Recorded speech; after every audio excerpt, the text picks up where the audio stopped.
Dopo tanti anni uno deve anche lasciare, insomma, deve andare un po' più a contatto con la natura, meno legato a questa vita frenetica che comunque diventa pesante dopo un po'. Basta, via dalla frenesia della vita moderna, fatta di impegni, corse, appuntamenti, tanto più se come Luigi Ponzetta si viveva a Londra, città ad alto tasso adrenalinico, con un lavoro da nerd, sviluppatori di software per aziende.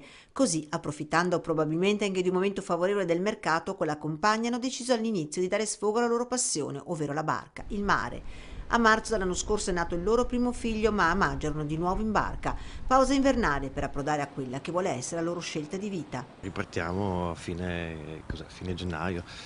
Andiamo a Barcellona e torniamo alle Baleari dove l'intenzione è di comprare un catamarano per lavorare con la barca, per affittarla, per fare un servizio di tipo un boutique hotel sul mare, diciamo. Serve una buona dose di amore, capacità di convivenza 24 ore su 24 in spazi stretti e non sempre con comfort. L'età è giusta, insomma, 40 anni, poi uno se queste cose non le fa adesso, non so, non ho certo voglia di farle all'età pensionabile, quando non riesco più a portare la barca e faccio fatica a far tutto. E poi pensare che si ha una sola vita come il nome della barca, Just One Life, e, per chi accarezzasse la stessa idea, un consiglio. Non vale la pena passare 40 anni in un ufficio senza godersi anche del resto, secondo noi.